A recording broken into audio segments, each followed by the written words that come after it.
and Nick. Welcome to That Superhero Thing podcast, where we discuss the latest superhero and comic book movies and TV shows. I'm your host, Nick, and joining me, as always, is my co-host, Anthony. Hello. You all right? Yeah, not too bad. Good. I did go up about 3 octaves then. You did a little bit. You lit a little bit. Should we edit it out? No. Let's just leave it in. So we've got an exciting episode because we've got a guest on the show today. We're not doing an interview with him. We are doing the full What If breakdown with Richard Nebens from The Direct. So we'll have Richard on a little bit later. On this week's show, we'll be breaking down all the latest comic book movie news, including a potential director for Deadpool 3. The Suicide Squad's really lacklustre box office performance. It's not done well, to be fair. And whether or not Hugh Jackman will be bringing his adamantium claws out of retirement to play Wolverine again. Spoilers, he's not. Spoilers for the news. We'll then be giving you a full review and recap of What If episode 1 even. Episode 1, that's like episode 9 or 10. Episode 1 with Richard Nebens before discussing your thoughts and theories in this week's Podfans Assemble, which, can I just say, is a massive Podfans Assemble this week. Oh my God, I think it's the biggest one we've ever had. Anthony's panicking because he's going to have to talk for like 6 hours because we've had so many people get in touch about What If, so thank you for that already. Thank you for my dissertation. Thank you for your dissertation, yeah. This is also your spoiler warning. There will be spoilers and speculation throughout the episode. If you'd like to skip ahead to the What If review or to Podfans Assemble, we will put timestamps in the description. So, news then. Deadpool 3 director potentially revealed. So, Sean Levy's Free Guy is currently getting rave reviews. I've not seen it yet. I've not seen it yet. Apparently it's really good. It's really good, yeah. All the reviews say it's brilliant. So with it being or doing so well, it's no surprise really that talk has turned to Sean Levy's next project. So he was interviewed by Inverse, and they asked him if he could be potentially up for the Deadpool 3 director's job, or is he up for the director's job? And I've got like a massive quote, but I won't go through the whole thing. Basically, he said, "I'm going to mostly skirt that question, which might be an answer in itself. I'll answer the last part of it, which is I'm a fan of Deadpool, like a massive fan, and I'm a fan of the Marvel Universe." So that's kind of like, I'm not allowed to say, isn't it? Yeah. Would you not read it that way? Which essentially means yeah. Which kind of means yeah, or at least he's talking about it. Because if I wasn't, it wouldn't matter what I said. But if I am, then I'm not allowed to say, so yeah. Exactly. It's kind of like, yeah, I was going to say like us, but we just blab anything out. It's a non-answer answer, really. It is, isn't yeah, it? but it's kind of like it's not a great non-answer. It's like Tom Holland giving a non-answer answer. When Spider-Man was in space. Exactly. I'd take that as pretty much a given. So I mean that'd be good. He's directed. What's he directed? So he's done Free Guy. He directed Night at the Museum. And he's done episodes of Stranger Things as well. Oh, so, awesome. Good stuff. That's quite a mixed It is. bag as well. No, which is good because it shows that he can do different tones. I feel it is, but I feel like it's all kind of got the same tone to it. Like a bit like Stranger Things is Night at the Museum compared to Stranger Things. Yeah, I feel like they've all got like the only thing that links them is nighttime. Shut up. You know, I know what I'm trying to say. I just can't get it out. He only works in the dark. They've all got like a humour element to them. Okay. Stranger Things does as well. Stranger Things is like a serious. It's not a serious horror film. But that fits though, doesn't it? Knowing that he can do the humour and do it well. It's got to be comedic as well. Yeah. As if I planned it, we'll then get on to Stranger Things 4 news. That's good, that isn't it? Just like a little segue. I literally can't wait for this. I thought you were saying No, I'm so sorry. I'm just throwing your segue away. I do apologise. Go on, crack on. It was well good. Well done, you. Cheers, thank you. So, what, you can't wait for this? I can't wait for this. I'm actually really gutted that we've got to wait till next year, though. Hopefully it's January. Yeah. But they've always done specific dates, haven't they? So it depends where it fits around like a holiday. Yeah, so they've had Christmas, Halloween, 4th of July. So we're getting earlier in the year. Easter? Valentine's Day. Easter. Let's go with Easter. We'll start with another love duet. Well, we're going to have another series. We're going to have to work our way down in the year, so we're going to have to go Easter. Let's be honest, Neverending Story was the best part of the last series of any of it. It was the best part of any of them, any of the Stranger Things. So we got some new footage as well because they released a sneak peek. I say some new footage. We got two little bit. Yeah, there's not really much in it though. It's mostly like clips from the past series. Oh, okay. I thought it was going to be because I've seen a clip with Hopper. No. What of him digging in Russia? Yeah, with something. So this one, it's like really, really tiny little snippets. So it's mostly old footage, but there's 2 shots that I picked up. So there's one with Eleven getting looks like she's getting kidnapped by 2 dudes in suits. Standard. And then there's another one of Hopper, bald Hopper, with a flamethrower. Yes, bursting into a that's room the bit that I saw, the flamethrower. Yeah. So I can't wait for it, like you said. It needs a set. We need to get a set date though. Like, yeah, as soon as, really, because I can't wait for that. I know it's not comic booky, but Eleven's basically a superhero. Yeah, she's got superpowers, hasn't she? Superpowers, yeah. Yeah, we'll run with it. We'll cover it. Something to talk about, isn't it? Yeah. On to a bit more news then. Morbius news. This has been delayed till 2022. We already knew that. But even though it's been pushed back, the director, Daniel Espinosa, has recently given an interview to Movie Zone. And when he was asked what it was like stepping on set of a Marvel movie or his first Marvel movie, he spoiled something. He said, when you walk around there, the recording just looks just like a Swedish production. But then when you look at the schedule and read names like Michael Keaton, who we know's in it, Jared Leto, and Tom Hardy, then it feels cool and very exciting. Oh, man. So it's a good job it's not a proper Marvel movie, because he'd be dead now. Yeah. He'd have been shot. Yeah, you can't go giving us stuff like that. He'd be sleeping with the fishes. Exactly. So it looks like Tom Hardy's going to be making a cameo, I assume, as Venom in Morbius. Okay. It's a bit... I should be more excited about it. I'm not really excited about Morbius. When I watched the TV series, because like I grew up with Spider-Man. Yeah. That was my main superhero thing that I watched. Yeah. And I remember vividly the storylines with Morbius. Yeah, I do. Yeah, and his yeah. girlfriend and stuff, and I loved that Felicia. story. Yeah, yeah. It was always Felicia. Yeah. Yeah. So I'm quite excited to see what they do with this. And from the adverts, I'm actually quite looking forward to it. Controversial, maybe, but I am. My biggest concern is I'm not a massive fan of Jared Leto, I'll be dead honest. Yeah. But also, I just feel like the fact that Michael Keaton's in it, but it's not in the MCU, it's just... I can't cope with it. I don't understand. I'm really like anal and I like organisation, and I don't like the fact that continuity is my big thing, and it just goes against continuity having Michael Keaton in it and it not being part of the MCU. It's just too confusing. But then maybe it's going to be and multiverse and all that kind of stuff. Maybe it's going to be a thing. I know we've got that now, but yeah, hopefully I'm going to get proven wrong, and it's going to be good. Moving on then, we have found out this week that there is a sequel to Chronicle in the works. An interview with Forbes, the producer of Jungle Cruise, said that it's in early development at 20th Century Studios, so it's basically Disney now, and it's going to be set 10 years after the original, but this time it's going to be centered around a female group. Oh, okay. Who are all going to get the powers. Probably still going to be found footage. I liked Chronicle. I liked the found footage. Really good. I thought it was really good. I think it could have been just as good without the found footage element. I think it was just... I mean, I don't think it took away from it. I think it was decent, but I don't think it necessarily needed that found footage element. I think it was just a good... It was a good film, a good story. When Chronicle came out, though, the found footage thing was quite big. Popular. Paranormal Activity and all that sort of stuff. Paranormal Activity, Cloverfield, all of that kind of stuff. Cloverfield, love Cloverfield. Yeah, and me. So I quite like that. I think it's a bit different and it's not done as often. Do you not think now, though, that the found footage thing isn't really a thing anymore? They maybe need to steer clear of it? I do think it's not a thing, and that's why I think you should do it. Yeah. Rather, do what no one else is doing at the time. Why I think not? Maybe Chronicle, because I enjoyed it, and I don't really get the impression it was like a massive box office hit. And maybe because there was so much fan footage stuff out at the time, maybe it won't be sort of like lost amongst it, or people aren't going to really get found footage fatigue, if that's a word. But you know what I mean. It was like same old stuff. But yeah, I'm excited for that. I think it'll be really good.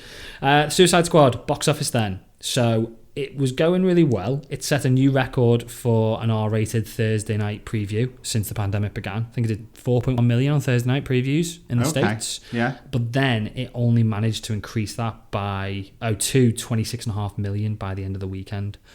And the budget was 185 mil. So opening weekend, it's only done 26.5 mil. And I think they were expecting it to like 35 million. But they threw it out on HBO Max. Exactly. That's what I don't get as well, because people are saying it's done really bad. Yeah, it hasn't. That people.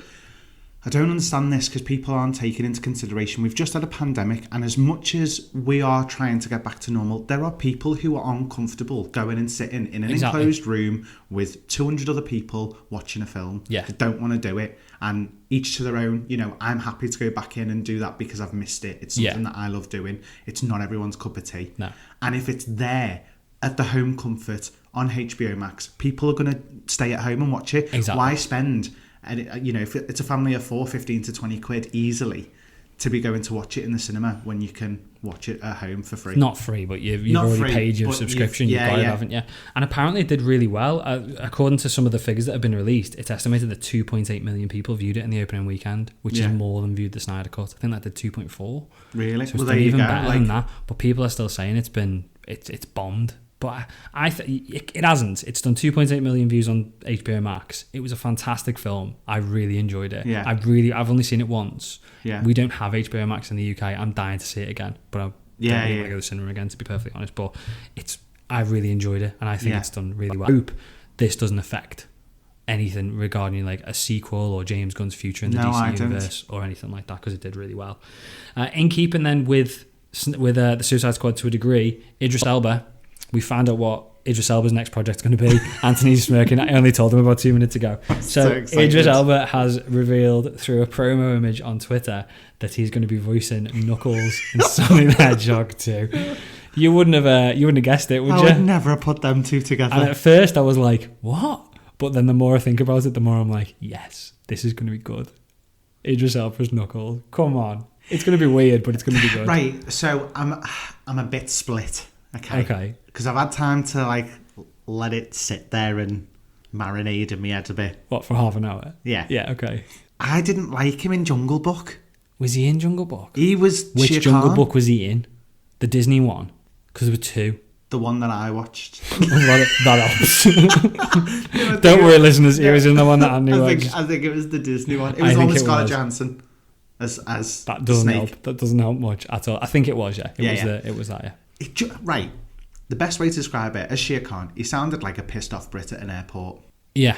He didn't sound like the king of the jungle that should be feared by many. He just sounded gruntled. Like, it just wasn't... It didn't fit for me. And he's got a powerful voice and could do sinister and dark really well, I think. Yeah. But it just didn't come across. I don't know whether he was told to hold back a bit or what, but it was... I felt let down by that. Because as a kid, Shere Khan scared the hell out of me. Yeah. And I just found it disappointing. So I just do better, please, for Knuckles. Yeah. I think, and because we'll talk about it when we go into What If. Just because an actor is an amazing actor on screen does not always translate to excellent voice actors, as we've seen in What If, which you'll hear about in a bit. But some of the cast in What If, I didn't think were great, even though they're brilliant in the MCU, and that would be my concern as well, that Idris Elba is a great actor, brilliant, but I'm not convinced he's going to do particularly well with voiceover. But again, hopefully he'll prove me wrong. I'm just excited. I think it's just a really, really good call. Getting in it. I think it's going to be really interesting. A bit of MCU news then. Sharon Carter apparently will be making her return to the MCU pretty soon. Movie site The Ronin is reporting that Emily Van Camp will return to the role in Moon Knight, which is due out early next year, we think. It's not known if it's going to be a cameo or whether it's going to be a more substantial role. She didn't really sort of... I know she was in Falcon and Soldier a lot, but I feel like the character arc was very predictable. I feel like it was predictable and a bit disappointing, to be honest. I don't think they... The fact that she was the power broker, it's like it was glaringly obvious from the start. Hopefully they've got more planned for her, because she's a good character and she's just been she got a little bit more screen time in Falcon and Soldier, but she's a good actress. Yeah. Van Camp. I really like her. Or whatever I've just said. Van Camp. Emily Van Camp. She's just not really been given an opportunity to shine in the MCU. Yeah. Hopefully this is going to be it. Hopefully I'm hoping now that we know who she is, they'll put her in. Oh, she could be a really good baddie. Role. Yeah. Now, I don't know whether you ever watched it and it was cheesy as hell. I don't think you would have watched it. I know what you're going to say, like Revenge. Yeah. No. I think I might have watched the first episode thinking, what's this? And then thought, no. She got quite dark at times in that, and I quite liked it and thought if that got explored more, she could be a really good villain. So just from that, I think she could play it really well. Hopefully she'll be given a good opportunity. Spider-Man No Way Home news, kind of. First news is there's still no trailer. We're 119 days away, I think, of recording this.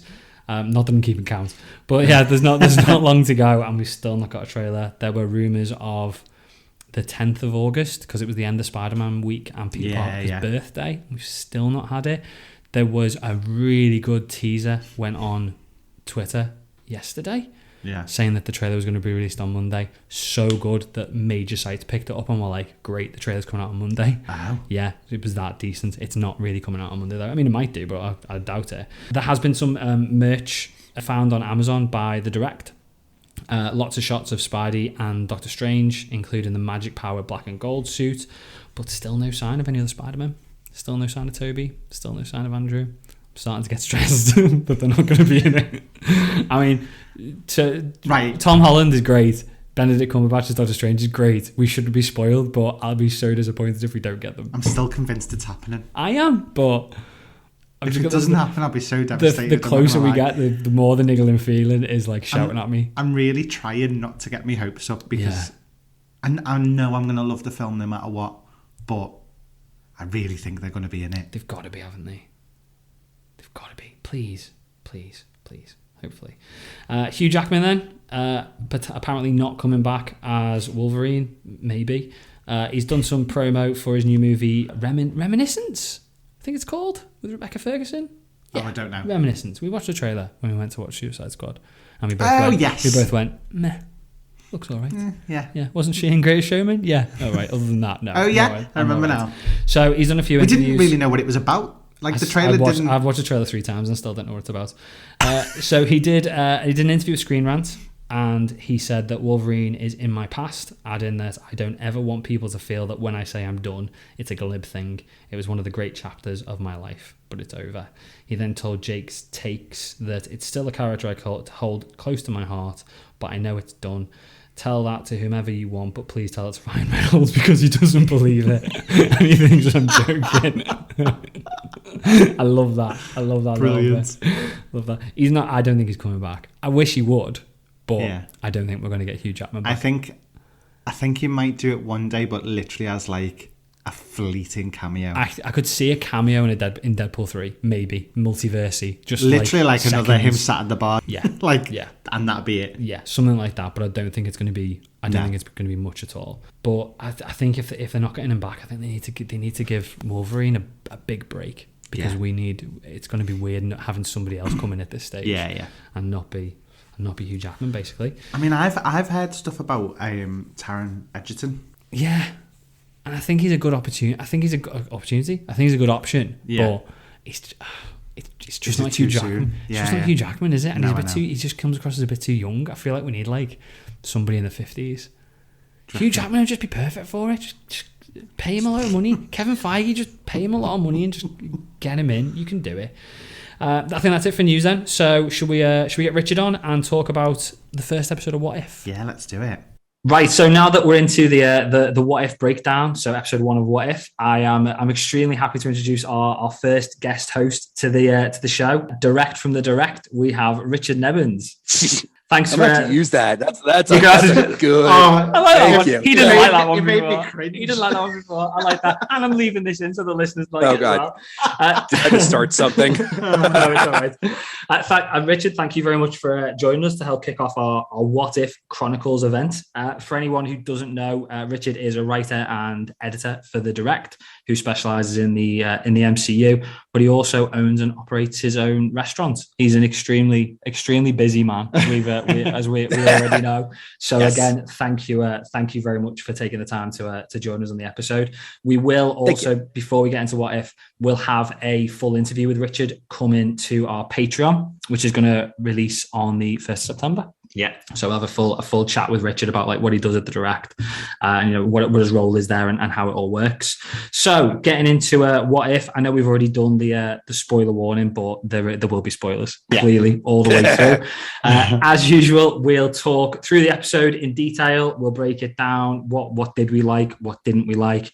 And then we'll give our verdict at the end. I'll go through it like I normally do, and he'll jump in. Richard, jump in, interrupt, go for it. Just give us your opinions. So awesome.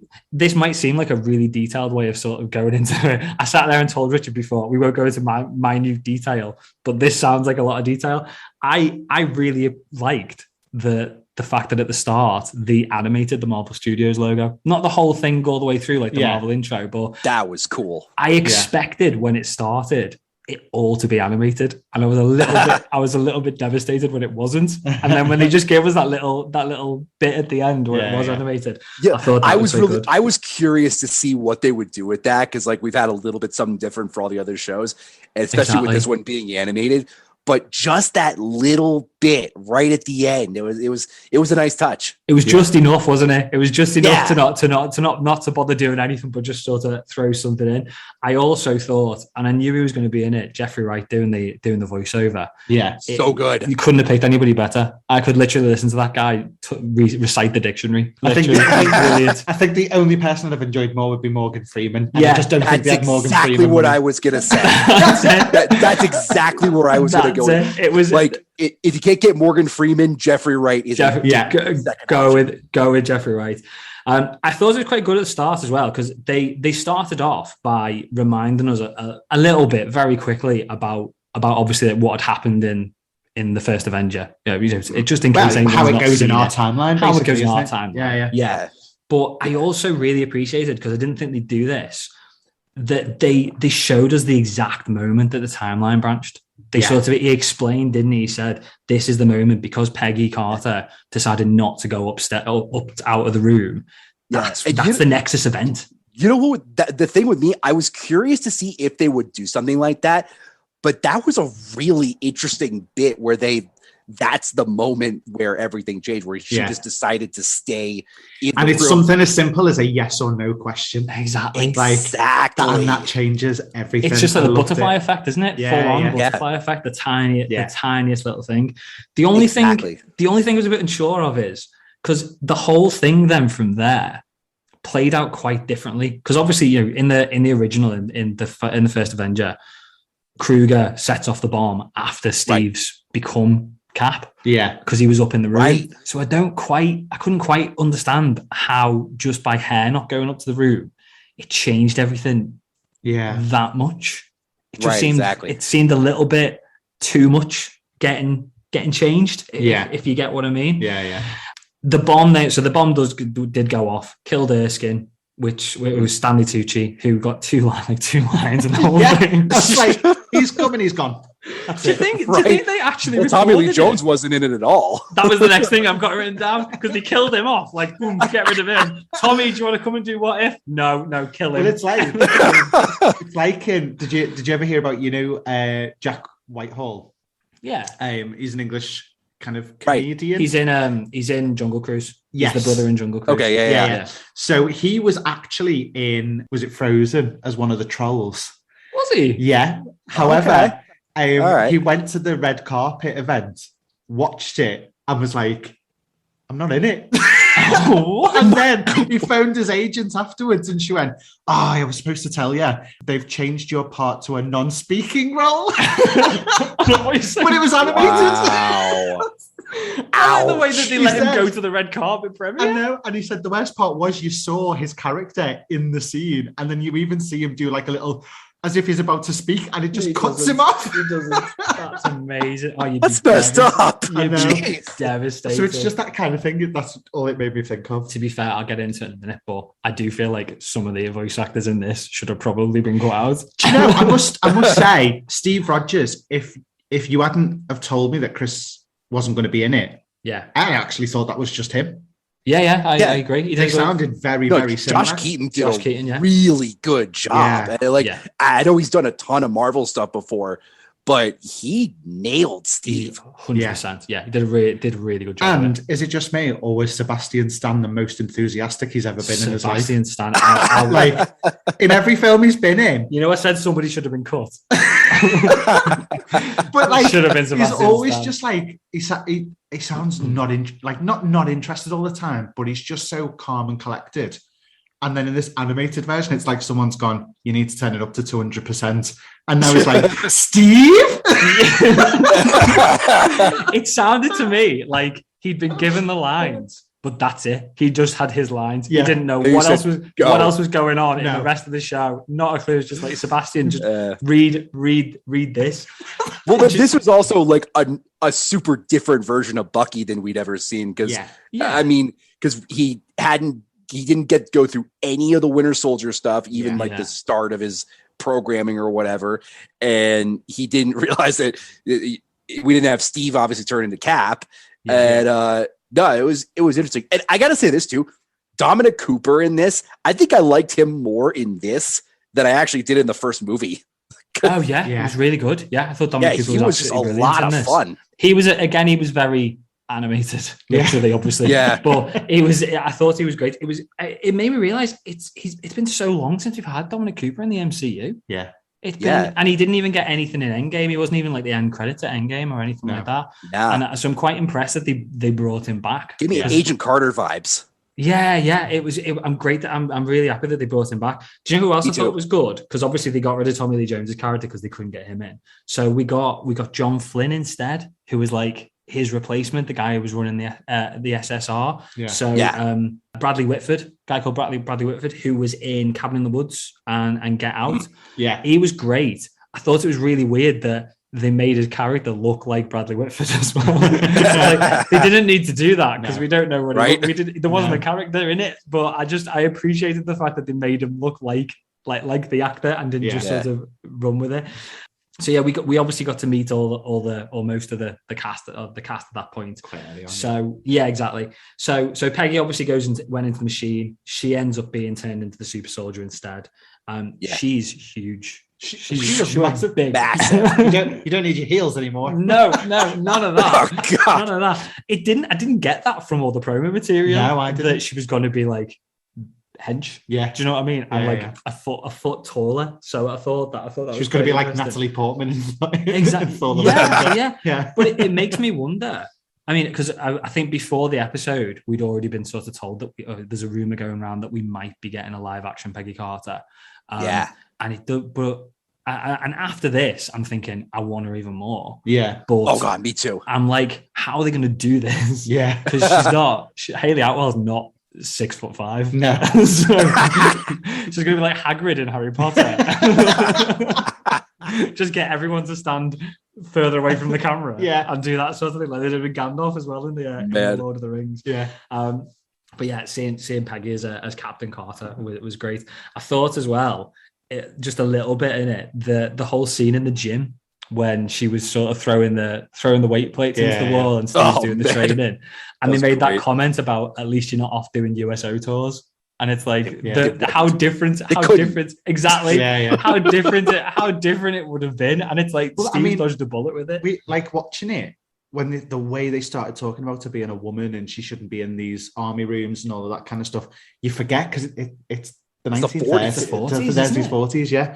So it's like, that's how things were back then. Totally different. And it's like, I just when you kind of look at it, you see that's why there's such a difference between them both. Yeah. And I like that they made a point of showing that segregation as well. Yeah. It was good. Yeah, exactly. It highlighted it, wasn't it? After that, then we got our first intro in this episode anyway to the Red Skull, voiced by not Hugo Weaving. No, it was Ross Marquand who did Red Skull in Endgame. If you hadn't told me it wasn't Hugo Weaving, Josh Keaton was great as Steve Rogers, but Ross Marquand was amazing as and he was great in Infinity War and Endgame too. So he was, but I don't feel like he. I think he sounded like Hugo Weaving in Infinity War and Endgame, but he sounded like somebody pretending to be him and doing a very good impression. This, it was like, it was just Hugo Weaving. I was so impressed with it. The way he recreated his voice was great. And something I thought as well, because they said, and maybe I've missed this. Yeah. So Tonsberg, which is where he got the Tesseract. Right. That's New Asgard. That's totally New Asgard. And was that the same in the first Avenger? Was that where he got it in the first one? I'm like 99% sure it is. Yeah.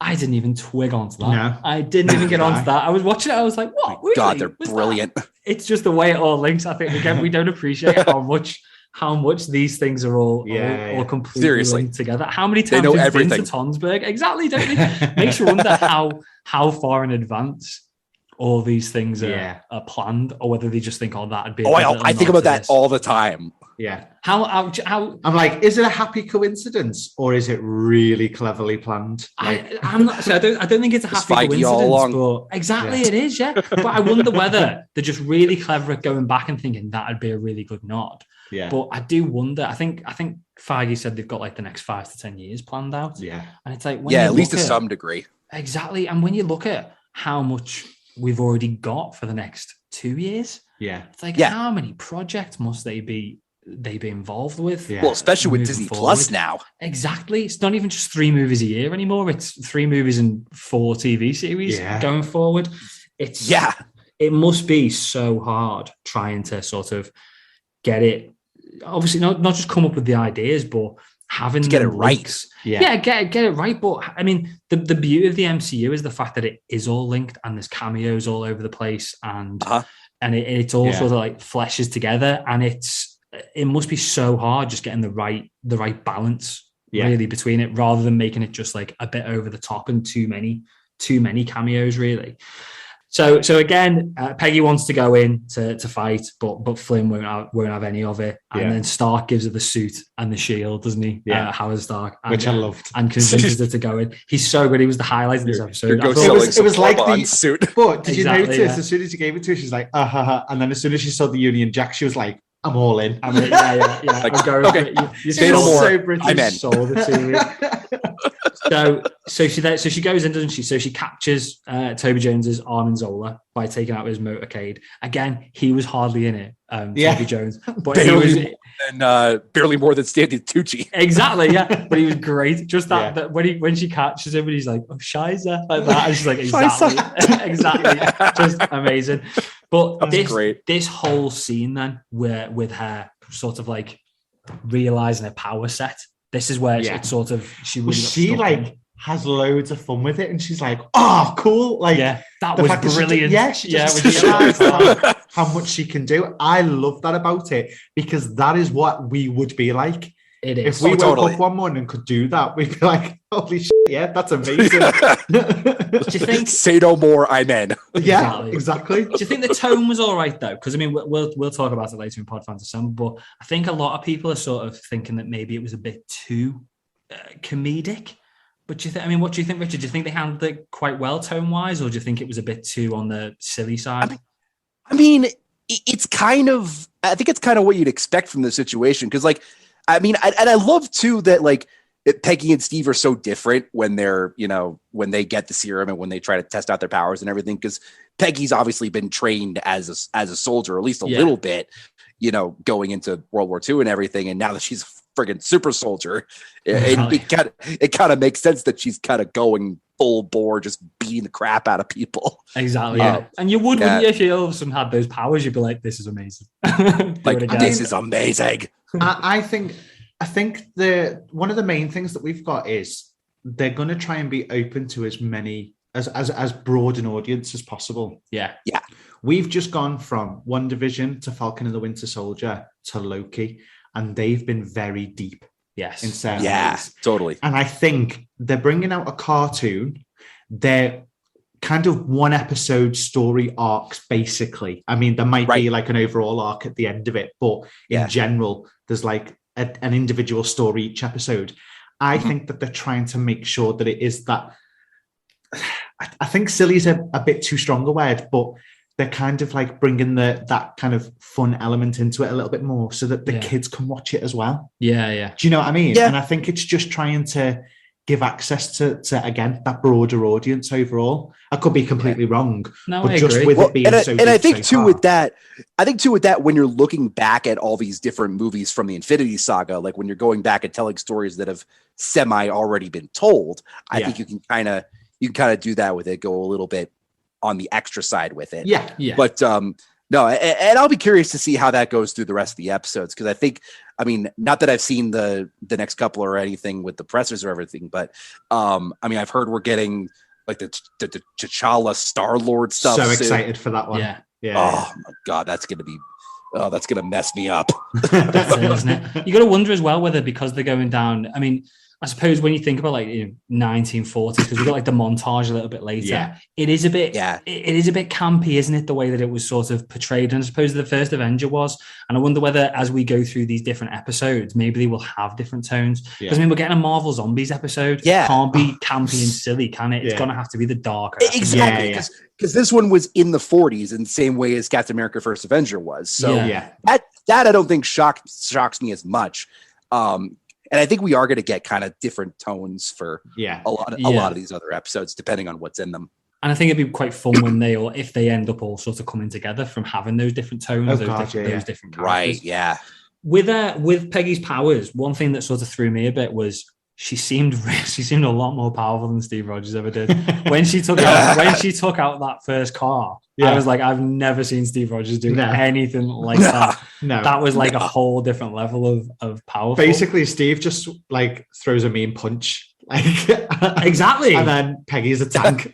That's it. She is, isn't she? Yeah. But I wonder whether again it was down to the fact that it's animated, so you can do that sort of thing. Because I know you can do anything with CGI. Yeah. So they could have Steve flipping a car with a shield in CGI, but in live action, but would it look a bit stupid? Whereas in animated, you can sort of get away with being, like you said, Richard, a bit more extra and a little bit more over the top, maybe. Yeah. So I suppose you just you've got to put it down to that to a degree anyway. So going on with the episode then. So she gets her promotion to Captain Carter and sort of promotes herself, shall we say? And then we get Howard Stark using the Tesseract to make the first ever Iron Man suit. Yeah. Yeah. Did you not like that? No. Did you? No. Why? Because all that's changed is it's not Steve anymore, it's Peggy. So why would he have created an Iron Man suit? Because it was his son that actually does it. Yeah, but he wouldn't have been able to power the Iron Man suit. It's like, has he always had that? I suppose you've got to look, has he always had this idea? But then, but it wasn't Howard's. It was Tony's. It was Tony's, wasn't it? Yeah, this is what I mean. Like that. As soon as it came flying out, I just went, "Oh, really? I like it." I'll say this: they didn't explain it well, like how long Howard had been working on that suit. And like if he had always thought to use the Tesseract or whatever, I do get that. I mean, it looked awesome, it was really cool, and I think it was like a good nod to the first Iron Suit. Yeah, exactly. From the cave, and I quite like that to an extent. Me too.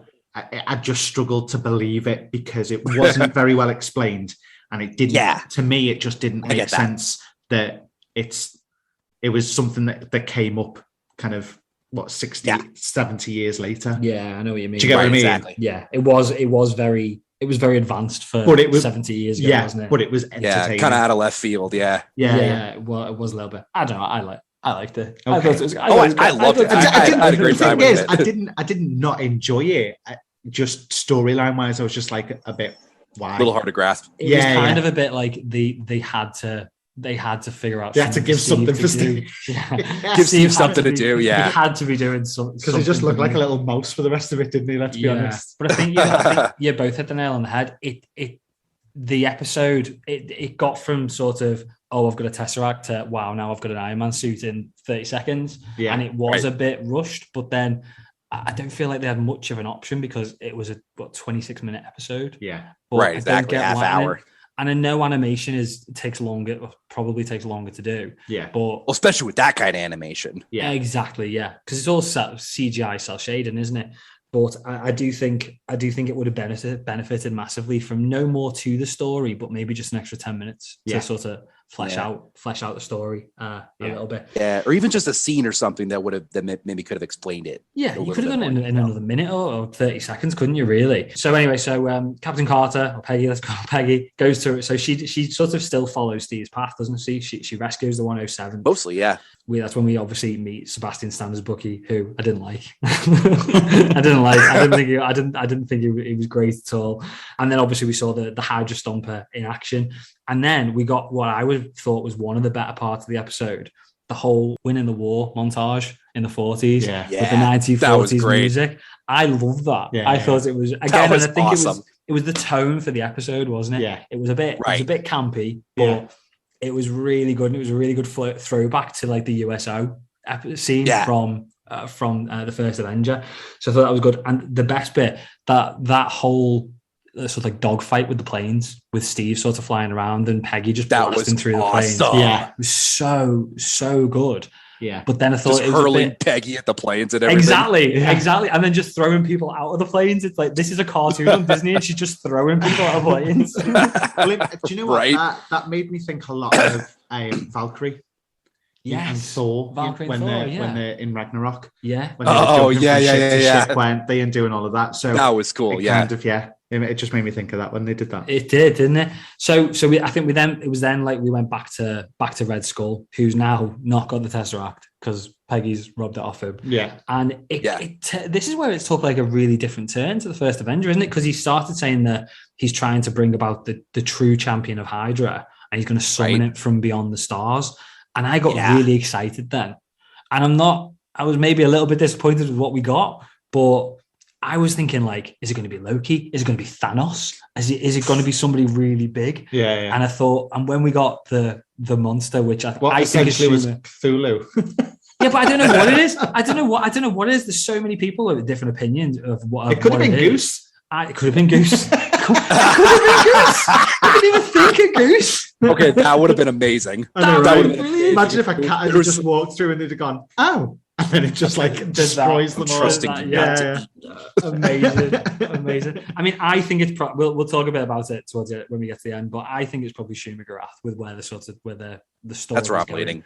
But I just found it. I was a bit like, oh. That scene got me really excited, and what the sort of payoff at the end, I didn't think it was. It was as good. I thought it was going to be something bigger.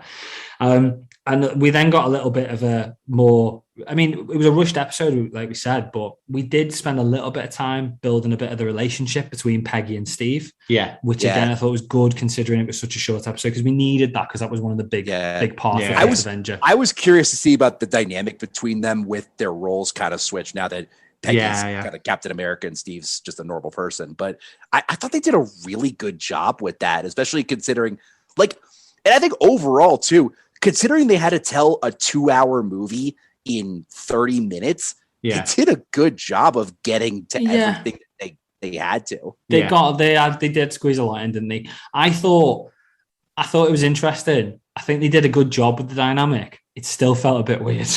It was definitely weird. It still felt a bit weird. 6'5" Peggy and 4'8" Steve Rogers. It was just like, this isn't going to work. Where's the logistics? Aren't going to work. It just, and I was so glad when Howard just interrupted in the middle, and he's like, "Oh no, sorry, no." Classic Howard. Carry on. I thought that was really good. You guys just keep doing what you were doing. Exactly, yeah. And then so we then got the train scene, or let's just call it Operation Where Eagles Dare, which I just assume is just a nod to the movie. It's one of my dad's favorite films, that Where Eagles Dare. He tries to get special all the time. But it was the same. It was very similar to the scene from the first Avenger, but with like a few obvious changes. Bucky not dying. Even though he did make the comment about, really badly in my opinion again, but he made the comment about, you almost ripped my arm off, which I thought was quite a nice little. That was quite a nice little nod. And then it turned out to be a trap. So we thought Steve died. Did you think, Richard? Did you think Steve was dead? Did you think we'd get him back? Not even sort of. I didn't think he was dead for a second. You were just confident. But I mean, like, I will say I got emotional at it. It was a really good, moment in the episode, and I definitely felt it when Peggy was yelling his name. Yeah. But I just didn't think there was any way that they were actually gonna kill off Steve. For a second, I thought maybe they would have Steve like take Bucky's place in the whole Winter Soldier thing for a second. I did as well, But yeah, I mean, it was a cool moment regardless. Yeah, I think that was quite a comment, because I had a couple of people message me on Twitter saying, like, obviously they were mid episode, so Steve's the new Winter Soldier then, and I was like, this was before I saw the episode as well. And I was a bit like, that's what my wife I didn't read it. Watched it. I'm glad it wasn't. I thought that because I thought he was gone, because I was like, they don't particularly need him, and it's not Chris doing the voice, so like I was kind of like maybe, but then I thought what if he went down kind of a Don Cheadle route? Because if he's got like the beginnings of the suit, what if it was like something that just paralyzed him, but then he had the suit? Do you know what I mean? War Machine path. Yeah. Well, the thing is that he probably is gone now, isn't he? Because she time, spoilers for the end. She time jumped 70 years somehow, which we'll get onto when we get there. But I just can't wrap my head around that. But I don't think there's any way that he lived. No way. He didn't have anything about him, did he? He probably had an asthma attack about 2 years after that, to be fair. Anyway, Zola tells Peggy Red Skull's plan. They all go in and to sort of attack him in the castle with Howard, which I thought was great, bringing Howard along. Yeah, I've missed Dominic Cooper, so the fact that he got dragged along, because I thought that's him gone. It's not. Let's bring him along. God. Let's get him to push the buttons, because that's what he. The whole thing with him and Peggy, like, we need a plan. I have a shield. A shield is not a plan. Exactly. I thought it was great. I loved it. I mean, I loved the dynamic between those two in the first Avenger, but I thought he did make me feel a bit like Milton from the Suicide Squad. What are you doing? Oh, God. He's just running in with his carrier bag from Walmart or something. Right? Yeah. What do you need me to do? It was good. No, good. He was very out of place, wasn't he? Yeah, he was. Bucky finds Steve and he finds the Hydra Stomper. Obviously, because we all apparently, apart from me, knew he wasn't dead. And then Red Skull uses the Tesseract to open the portal, which brings through his champion, which we'll sort of debate what is he in a second. But he just the fact that he just kills him straight away. Yeah. You said Cthulhu as well. I did. I've got a couple of them. That was good. I've written down. But the fact that Red Skull was just killed off. Instantly. Oh my God. Yeah. That surprised me massively. It was great though. I thought it was really funny. Just get rid of it. It was like, haha, I've done this. That was just quick and easy. Yeah. It was, wasn't it? But again, it's a half hour. Do you know what though? Right, against this is why I think, I've said to you about Ant-Man and Quantumania. Yeah. I've said, I don't know whether you know this, Richard, I've said that I've got a feeling that, because they've announced that Kang is going to be in that, I think Ant-Man and the Wasp are going to be battling Kang all the way through. They don't quite defeat him, but then I think the real Kang, the big bad Kang, is going to come and just crush him. So Kang's kind of going to defeat himself in the last minute, and then kind of that's why, because it seems like an odd film to put Kang into, to introduce him. For sure. So that's kind of the way I was going, and that kind of had that same feel where Red Skull's brought it in and gone, yay, here's my big bad, and then it just crushes him instantly.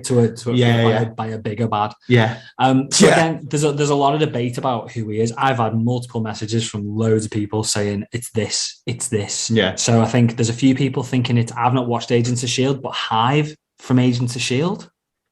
or The Hive from Agents of S.H.I.E.L.D. Richard doesn't look like he's watched Agents of S.H.I.E.L.D. I did watch Agents of S.H.I.E.L.D. I mean, I've watched Agents of S.H.I.E.L.D. I know exactly who Hive is, but okay. I don't know. I don't know if I would lean Hive. Like I'm on the Hugh McGrath train personally. I am. Yeah, I am. I am now. After people have told me, but after it makes it sound like I knew it myself. But I think especially too with the fact that he's rumored to be the big bad in Doctor Strange 2, and now Peggy's gonna potentially be in Doctor Strange 2. Exactly. I just think that's too. It's you can't miss it like that. Exactly, it fits really nicely. And the fact that they've said that What If is technically canon to everything else now. Yeah, it is. Right, yeah. Exactly. So it just seems like that's a perfect opportunity then, it's got to be going that way, yeah. I thought originally when he first came out, I thought it was the monster from Guardians of the Galaxy 2 eating the batteries. At the start when the Drax kills, I thought it was him until about 5 minutes in, and until people started text messaging me saying it's Hugh McGrath. I'll show up. Yeah. That's what I thought it was. So anyway, so Steve joins Peggy in the battle against Hugh McGrath, let's call him. Peggy with the sword. Yeah. I was dead impressed when Peggy got the sword. Yeah. Real Wonder Woman vibes.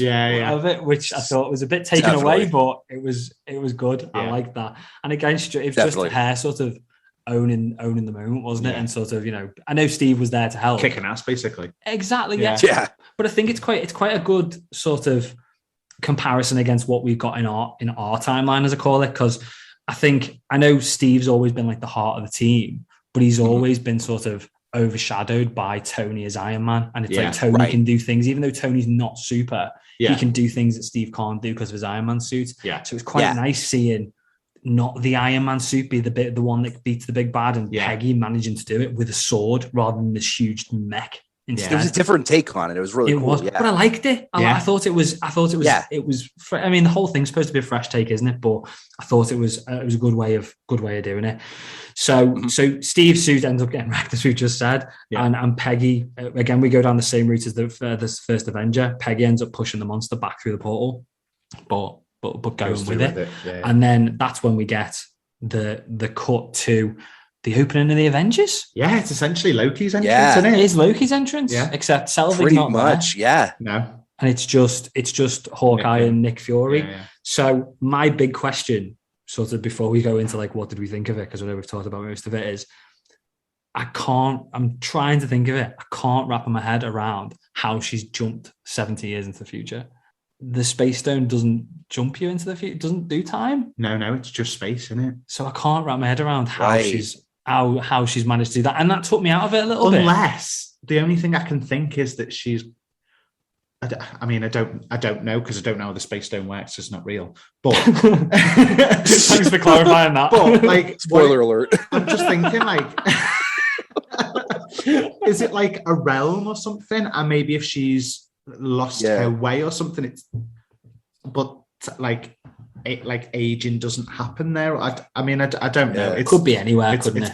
Pushing all kinds of boundaries, isn't it? One thing I was thinking too, if it's Shuma Gorath, he's got some multiverse, possibly time travel powers. So he could have. I don't know. Just a wild theory, but maybe that combined with the Space Stone. Yeah, I suppose you got to think as well. I know we saw it like in a split second, and I know Peggy's not aged. Yeah, but I wonder how long Peggy's been traveling. Yeah, she could have been somewhere like Scott. She could have been somewhere for hours, probably not years, because it's cartoon, so you can't really see how much she's aged. But she could have been. It might not have been a split second for her, because when she went in, Shuma Gorath was sort of okay and alive, and when she came out, there were just bits of him flying around, and he's obviously now dead. So they could have had that fight. Something's obviously happened. Yeah, and I suppose because I know. Thinking now, I know we've seen bits in the trailers with like Peggy interacting with Doctor Strange. I don't know whether it's Doctor Strange Supreme, I can't remember, but I know she's interacting with him in the trailers. I wonder whether that's all happened before she's landed where she is. Maybe. Yeah, where does this all fit into the timeline? Exactly. Yeah. That moment could be the end of What If, and we're going to see the rest of it go through. Moment. What if that moment is after Doctor Strange in the Multiverse of Madness? And it's after they defeated Shuma Gorath? Wow. Maybe. Could be. That'd be crazy. That'd be good. It won't be. This is typical me overselling it. I think if it was canon, I think if they did a flashback and it was a point where you've seen it in What If as the animated version, but the live action thing, like just a position that you see, like you see Steve in the suit coming down or something like that. Yeah, like I think something like that would be quite cool. I'd love it if we saw something along the lines of like, and I don't know how they'd have to do a very good job of making this not look stupid. Yeah, but if we saw animated Peggy go through the portal and come out as live action Peggy, and then go back in the portal at the end and come back out as animated again. Yeah, that'd be to cool. show the difference in the dimensions. Yeah. That'd be pretty cool. I'd like that. But yeah, I mean, we've sort of broke the episode down. I mean, I thought it was a good episode. I don't think it was perfect. Though it had its faults, as I said. Yeah. The voice acting for me was the biggest sort of letdown of the episode. I think some people were great. Yeah. As much as I love Hayley Atwell, I don't think she was brilliant doing the voice of Peggy. But Sebastian Stan was just something else. There was one bit where at the end, and I've left this for now, where there's a bit at the end when he's going to fight Shuma Gorath and Steve flies past him, Bucky turns around and he goes, "Go get him, Steve." And there's that pause. Yeah. Go back and watch it. There's like a 2-second pause. I got it. It was either something weird with. It was either something weird with the voice acting or the editing, but something was definitely off. Yeah, one of those. I haven't even noticed, There's something off there. What do you guys think? Were you sold on it? Do you think it was? I can't say I was completely sold, but it was entertaining. Like I enjoyed it. Yeah. Do you know what I mean? Yeah. Because and I think for me the main. I'm quite easy to enjoy something, but if one thing gets me, I start questioning everything. So when I saw the suit, then I was scrutinizing it a little bit more. If that makes sense. Yeah. But it was entertaining. I enjoyed it. Yeah, I agree. What do you think, Richard? Sold or not sure yet, or do you need a few more episodes to be sold on the series? I mean, this is one I've been excited for a while, mostly just because I love animation and I love like look back stuff like this. I'm definitely closer on the sold train. I'm definitely looking forward to seeing the rest of these stories. I mean, we've got, like we were saying earlier, we got T'Challa Star-Lord coming up. We got Marvel Zombies for the first time. That's going to be can't wait for zombies. Me too. But I'm excited to see the rest of it. And we got 8 more episodes of a ton of craziness. So I'm definitely in for whatever comes next. It's the longest series we've had as well, isn't it? Yeah. So this is going to go on for ages now. It's going to feel like a long, it's going to feel like a long run with this. The WandaVision had 9 too, but this one's going to go every single week. Like, was WandaVision 9 episodes? Yeah, it was. Yeah, I didn't feel like it was that long. Didn't feel like it was that long. I suppose we had 3 or 4 episodes before we actually knew what was going on. Yeah, we did. We didn't have a clue. I had about 8. We had a double premiere episode. There was the double premiere episode, so it was only 8 weeks, but 9 episodes. And it was about 4 or 5 weeks before we knew what the hell was going on. I wonder whether from the reactions that I've seen to this, that we'll go through in a bit in Podfans Assemble, and because you've not seen the first 3 episodes, have you, Richard? No. Just we haven't, obviously. We're not that big. From the reactions that I've seen from people who have seen it, they seem to say that like episode 1 is good but not great, and it gets progressively better from episode 2 to episode 3. And I'm really excited for the next couple. But I wonder whether they should have done a WandaVision and given us the first 2 episodes to sort of hook us. If the reactions a week ago or 2 weeks ago, even with some people, where the episode 1's okay, but 2's a lot better. Because I think maybe it would have hooked people a little bit more from it. But no, I agree with you guys. I'm pretty much sold, but I'm really excited to. I can't wait to see what happens next. To see what comes. Brilliant. Well, Richard, thank you very much for joining us to break down the first episode of What If. You are our first like proper cameo on the episode, on the show. So thanks for getting involved. Honored. Good, I'm honored. We really appreciate so you being here. So Richard is a writer for The Direct. You can speak to him on Twitter. So speak to him. Don't all go and harass Richard. You get loads of messages now, but you can find him on Twitter. Richard, what's your Twitter handle? It's R Nebens, RNEBENS. And you can find me there. That's where I publish most of my stuff. And I look forward to interacting with fans of the show. And you guys keep doing a great job. I know you guys do a hell of a job with this. Thank you very much. Go and follow Richard on Twitter. We will have a full interview with Richard, as I said earlier on as well. So we'll probably delve into not Richard's life. That sounds weird, but we get really sort of stuff a little bit what Richard does for the Direct and what he gets involved with and stuff like that. But again, thank you very much, Richard. It's been a pleasure. Thank you. Thank you so much. Right, should we do Podfans Assemble? Let's do it.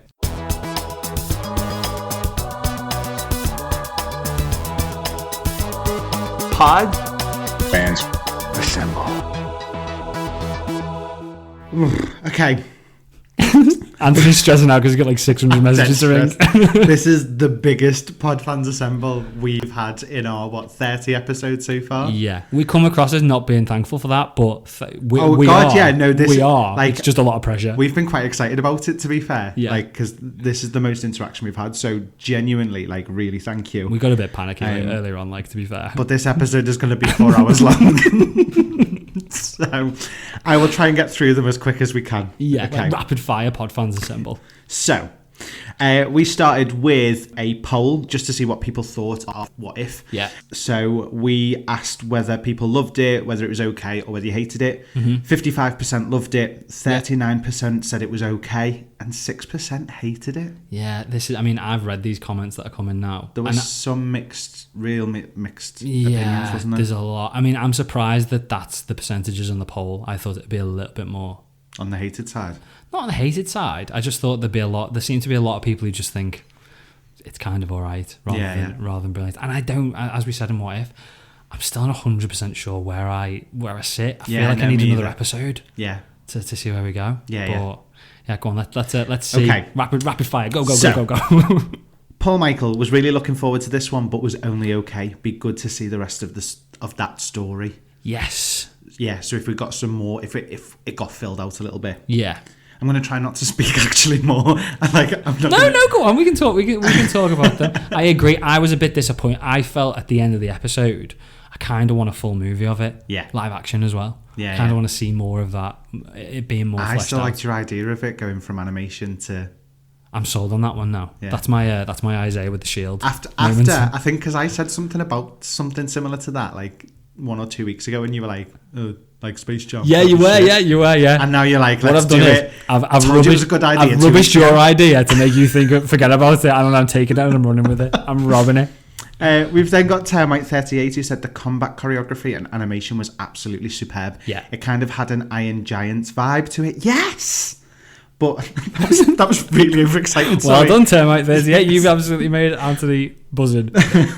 But done with more realistic motions. Yeah, I agree. Yeah. When this was first announced, I assumed it would be the standard straight-to-video fare we normally get. Pleasantly surprised. Yeah. Okay. I like that. Yeah, the combat was brilliant, particularly that scene with where she first got her powers and she was throwing the tank over and all that sort of stuff. I like that. Jones2552 said pleasantly surprising. Sure, there were a few slow forced scenes, but what do you get when you've got a good story to build on there afterwards? Only one thing a history nerd would notice: tiger tanks that actually worked. Ending could splinter to so many good story starts. It could. Yeah. It could, yeah. I think that's it. But again, is it the end? Is it the end of this episode, or is it the end of the story? Don't know. I don't even think I was going to say we'll find out next episode. We won't. We'll find out at the end of episode 9. KW Weldon, decent. The format required a lot of sacrifice of personal growth and hero's journey, etc. For example, she never fails like Steve failed to save Bucky, but overall an enjoyable side entry. Really good point. There was no element of there was not no. She was just a complete success story, wasn't she? All the way through. Yeah. And even the moment when she. When she lost Steve. Well, yeah, when she thought she lost Steve, but she didn't. Yeah. But then even when she sort of had to sacrifice herself by going into the portal, she didn't. And I think it's probably because it's hard to emote through animation, but she didn't seem that bothered. Do you get what I mean? Yeah, it was kind of like, going now, got to, see you later, bye. I mean, what I think is nice is that both her and Steve have the same mentality of it's not for the glory or anything like that. It's because it's the right thing to do. So possibly why she didn't make a big deal of it. It's just like, I've just got to do it. Yeah. Keeper of the Sacred Flame said the people who haven't watched Agents of S.H.I.E.L.D. are super confused right now. Yeah. Also, I was at first. Yeah. Also, no Loki at the fact when they meet Carter. Yeah. Which is what I said to you. Yeah, and no Selvig either. I know. It's definitely going down but I want to see that universe. Yeah. I want to see what that... I'm going to get to the end of this, and if they are all separate stories, I'm going to be like, I want to see the end of that. I want to see the end of that. But I suppose Series 2 could do that, couldn't it? Yeah. Series 2 could just be a continuation, those. Peacemaker said... we had Peacemaker contact us. The real Peacemaker. Exciting. It was good but flawed. It had many problems, but the standout was the pacing. The pacing was terrible, and if someone hadn't seen the first Avenger, they would not understand most of this episode, in my opinion. I really am looking forward to the next of the series, especially Marvel Zombies. Oh, yeah, Marvel Zombies. Can't wait for Marvel Zombies. Yeah, I kind of agree with the pacing because it felt rushed. You had to get a lot in, and it kind of was a little bit all over the place. Do you know what? I was going to say nobody would be watching this if they hadn't watched the first Avenger. Yeah. But I do feel like a lot of the fans at the moment, you got to remember how long this has been going now, the MCU. Yeah. I'm not convinced everybody watching it has seen the first Avenger, or if they've seen it, not seen it more than once. By this point, they might not have been old enough. Yeah, but exactly. They might not have. They might not have been. It's like there's plenty of people in mid-teens who'd be watching this, and they'll have been really, really young when it came out. And maybe they've seen it, but I mean, we've been watching it we're old. We've been watching this. We've been watching this for years, and we've had time to watch them multiple times, so we remember these things. You might get people who are watching it who've literally seen the first Avenger once, and maybe it won't make complete sense. Yeah. Well, this one actually had a few comments off the back of it. It did. So Repeated Axe Gaming said, would have been better with at least 40 minutes. 30 wasn't long enough for how they were telling the story, and it felt rushed. Agreed. Which is exactly what we said. Yeah. Atumbum Cosmos said, yet the pacing was too fast. Nothing actually stuck with you. In my opinion, it was a fun paint-by-numbers episode that showcased some great animation. I hope the other episodes aren't paced similarly. You're not wrong. No. You're not wrong. But again, did it need to be more at this stage? I agree with it. I think that's what we said, wasn't it? It was fun. It was a bit kiddie, bit campy. Yeah. But not necessarily a bad thing. I think it's just thrown us with the tone that we've had of WandaVision and Loki and Falcon and Winter Soldier. It's just very, very different, isn't it? Then the Arkham Spider said, the pacing was not an issue. This is not a regular series. The next episode will not continue this story. Think of it like Love, Death and Robots. They all consist in different universes. Therefore, they have to pace things a bit quicker to get the episode done in 30 minutes. And that's a good rebuttal. It is, Really? but I hope it, and it... I agree with it, but I hope it's wrong. I hope we are going to get one big story at the end of this. Yeah. Well, I mean, the fact that, you know, we've had little bits and pieces like T'Challa's apparently in more than one episode and things like that. But it might not be Star-Lord T'Challa. It could just be T'Challa. Yeah. So, again, we just don't know. I think if it is that, we need to appreciate it for what it is. Not everything Marvel-related, MCU-related, shall I say, has to be all part of the overarching story. Look at MODOK. Exactly. I mean, yeah, that's not. But it doesn't all have to. It doesn't all have to link these things. No. What if in the comics wasn't? I don't get the impression it was all multiversey. It was just what if, and it was one-off stories. It was one shots. So if that's all this is, great. I'd rather it was something deeper. But if it is, let's just enjoy it for what it is. Yeah. Then Waiting for All the Wrong Questions. I thought amazing name. I like that one. Yeah. I thought that it was too similar to the first Avenger. I understand that it's going to be alike in many ways, but they didn't change it enough, in my opinion. Okay. Yeah, I see where you're coming from. But then maybe because it's only half an hour, they couldn't move it too differently. Yeah. Because it would have been, they had to sort of probably rely on to a degree the fact that people had seen it and they sort of knew where the story was going. Yeah. Then we had Kenneth. I hope that Captain Carter crosses over to the live-action MCU. Me too. Such a great character twist for Peggy. Loved that they went back to Red Skull. Hope we see Red Skull again in the movies now that there is a multiverse in the MCU. 100%. I want Ross Marquand. I really want Ross Marquand back in it. He's absolutely amazing. I think he's really good as Red Skull. But we could do. Yeah. We could do now. And I know this one's dead. But Yeah. there will, like Kenneth says, there could be loads where he's still alive. Could get like a Lex Luthor type thing where he's an Avenger. Yeah, He's good. Yeah. We then had Gabe. This was a bad episode. Way too much humour in a life-threatening situation. Haha, calamari joke. No emotional stakes. We said similar. We said it seemed a bit campy. However, if we just point back to the opening to Guardians of the Galaxy 2 with Groot dancing, wow. Yeah. I mean, that is a very funny scene. Yeah. But it's life-threatening stakes. Yes. Do you know what I mean? Yeah. So where is that line if that's what we're going to go down? As I said before, I think the different episodes will have different tones to them as well. Yeah. And I think this was just going for a 1940s USO show type thing. Yeah, I think I get what you're saying though, because it's like I suppose like when you look at the episode, I know we're going back into it in detail, but the first bit where she fought where she had the first fight where she got Zola. Yeah. And she was like, oh, this is brilliant, this is amazing, all that, so I could do this all day.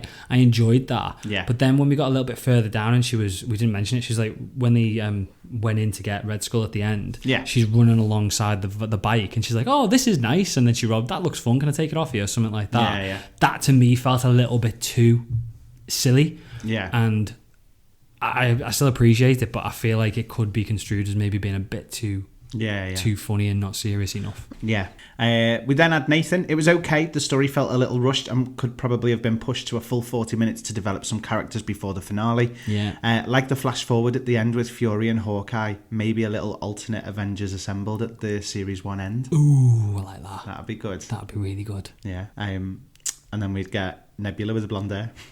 Yes, as part of the Avengers. Yeah, she's one of the Avengers. So then Tom Gatty wasn't a fan, to be honest. Maybe it's because it's a cartoon, although the animation is great, or maybe it's because it's kind of a rehash of an existing story. Yeah. Again, yeah, I think it's always going to be hard, isn't it? Because you are retelling a story in a different way. Yeah. And if there are people that are hardcore fans of the certain story, and if that's the case, I don't think you'll ever fully win them over. Yeah, I know what you mean. But I don't know. I think...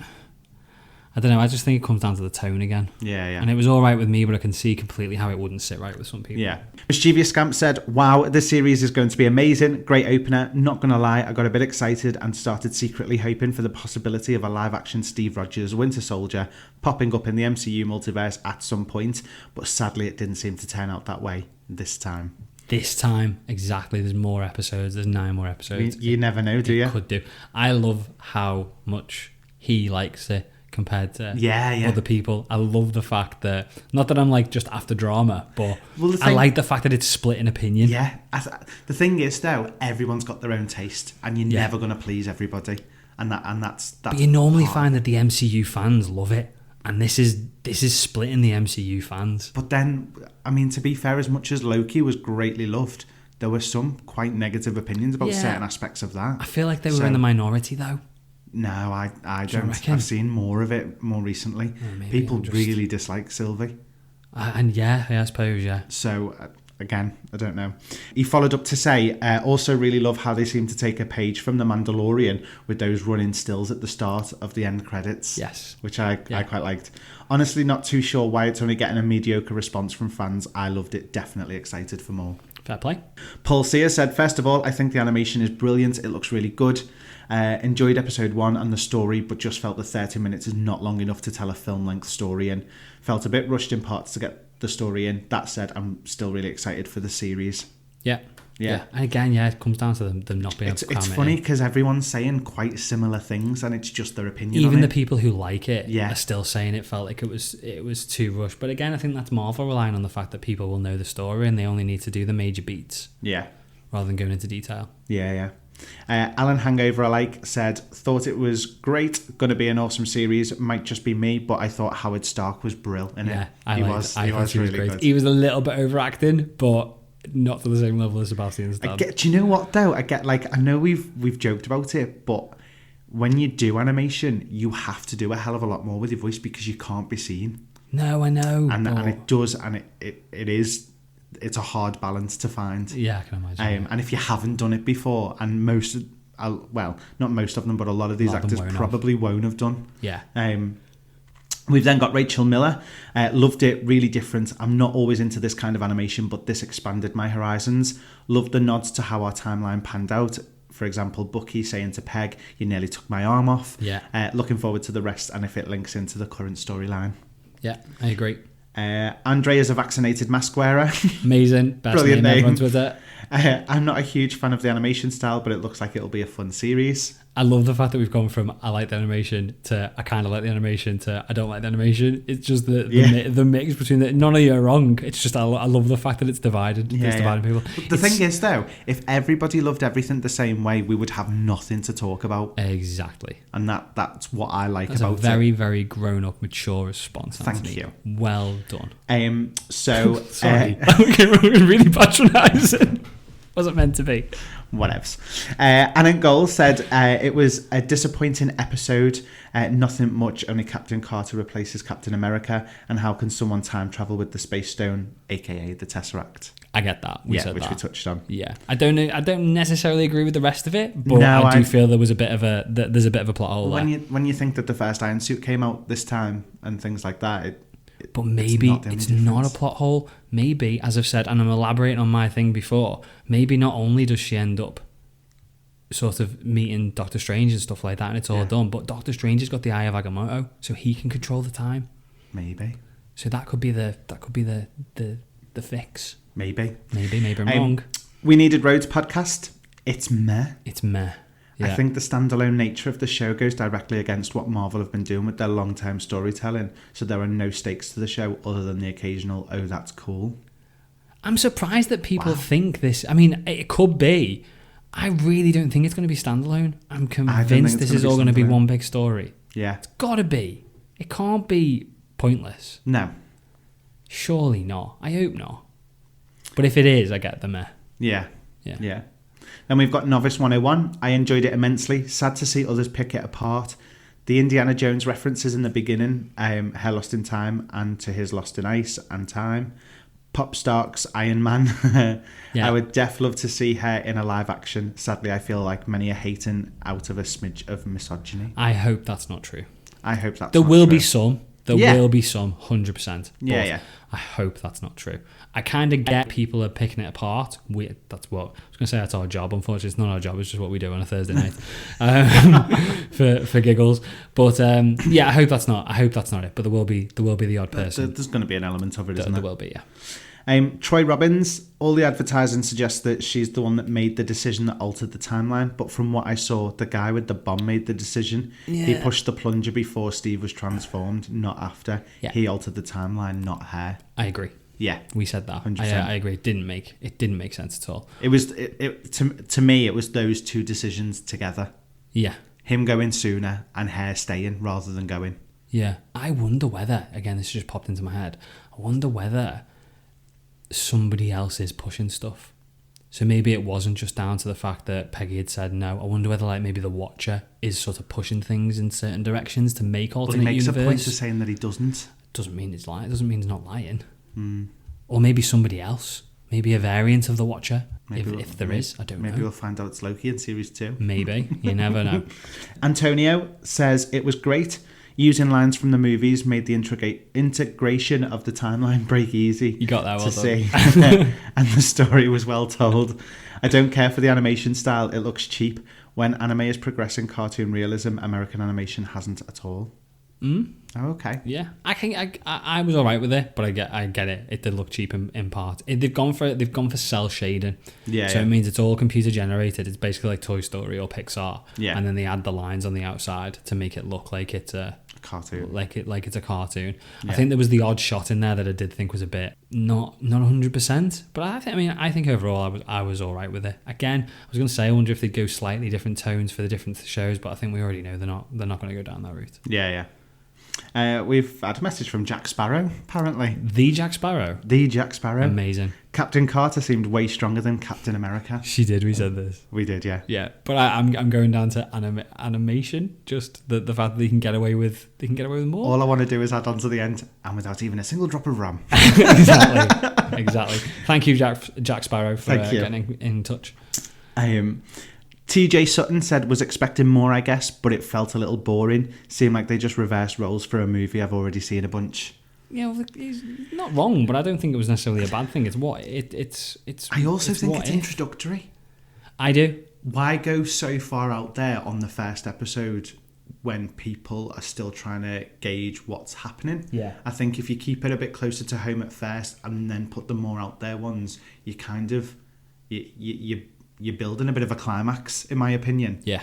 But again, that's just my opinion. Yeah, I think I don't think it's right because I don't think it's going to be standalone. So I know I've already said this, but I just feel like we're a bit spoiled with the fact that we think everything's going to be interconnected. There's nothing wrong with it if it is standalone. Yeah. But I can sort of get the disappointment if you think it's not going to be. I think I will be a little disappointed if it is, but I think you've got to just take it that it doesn't all have to be connected. Yeah. Jim Malazita said Captain Carter was a great start to the What If series. It was a good idea to use familiar characters, voices, and storyline. Sebastian Stan. I am not a big fan of animated superhero programs, but I really enjoyed the animation style they used. Marvel set a high bar with their first episode. That is so polar different. Opposite to what other people are saying. It is. I love it. Timothy Krebs said absolutely loved it. Nice and simple. Just really enjoyed it. Straight to the point. It made Anthony's job a little bit easier as well. Thank you. Yeah. An easy sentence to read. Thank you very much. Good. Valerie, honestly, it wasn't bad, but it wasn't good. They just rushed it and kind of wished there was more storyline. We got so much advertising for Captain Carter that I thought there would be at least more. I mean, to be fair, in the trailer, she's pushed a lot. We see Captain Carter more clearly than other characters. Yeah, we do, yeah. But again, I think that's because the tease is Captain Carter's story was similar to Steve's. Yeah.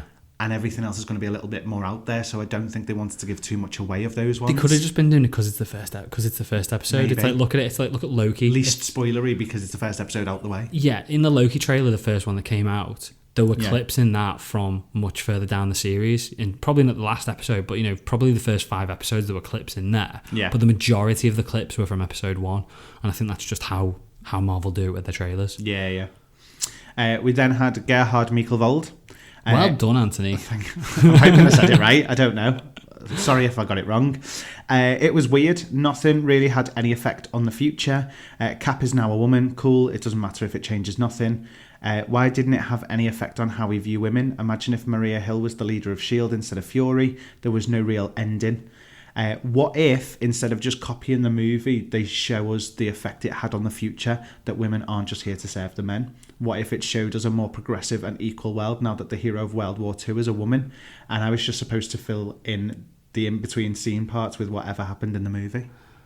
I get it, but I don't think we've seen enough yet. Hopefully we'll see more of this story. Yeah. And we will get to the stage where it is what you said, that it's more progressive. The sort of world that she's landed in, because we don't know. She's literally only seen Nick Fury and Hawkeye. Do you know what I'd love though? Like if, for example, in Doctor Strange, in Doctor Strange 2, if he goes somewhere and he's like, well, what universe is this? And then you just see like an old poster and it's Captain Carter on there instead of Steve. Yes, that'd be like really good. Something like that, where it's like little nods to the versions that we've seen. Yeah, but it doesn't intensely go into that story. Like, do you know what I mean? Yeah, I get what you mean. Yeah, I think things like that would just be little quite nods cool. would be really good. Yeah. So we also asked to send in what if scenarios, and we've picked one that we really liked, and it was from Geeky Nate. What if Bruce Banner's experiment had been successful? He'd never been hit with gamma and instead became a super soldier. I like this one. I think this is really interesting. I just don't know how deep to go into it. So we'd have 2 super soldiers, because obviously Cap would be still Cap, but one is also brains as well as brawns. Yeah, he'd just be hard. He'd be hard. He'd be the leader of the Avengers. Wouldn't He'd be thinking about the trajectory of his punch. Exactly. But I think the other thing that you've got to think about that is it's not only going to change the dynamic of Bruce Banner and the fact that there's no Hulk. It's going to change everything about the MCU, because that experiment was for Thunderbolt Ross. He was the one who was trying to recreate this. Yeah. So by having a super soldier Banner, you've got potentially hundreds or thousands of super soldiers. Yeah. So you're going into like a very different world. I don't think it'd be the sort of MCU that we're in now. I would imagine that we'd probably be into a lot more of like a dystopian future, where like the government are controlling everybody, because they've got a whole army of super soldiers. Yeah, it'd be a very, very different sort of scenario in there. And Steve Rogers would just be kind of be a nobody, and so would Bruce Banner. They wouldn't be superheroes, because there'd probably be loads of them. Yeah, and you'd never get to the stage where all these. I mean, obviously, they probably wouldn't be able to beat Thanos. Yeah. But like even like the attack on New York. Imagine like 1,000 Steve Rogers running around New York trying to fight the Chitauri. They'd probably manage it. Yeah. Because there wouldn't be 6. No. There'd be 1,000 of them all fighting it. Yeah. So it would be very, very different. I like that one though. Yeah. It'd be pretty cool. I think that's a good opportunity for a what if episode. That. Yeah. I was gonna say Disney if you're listening. They're not. But that would be a really good one. I like that. Well done, Nate. I like that. Interesting. And thank you. That's my essay done. That's it. That's Anthony's dissertation done. That's your 10,000 words done, Anthony. Thank you. Should we do the wrap up? Yeah.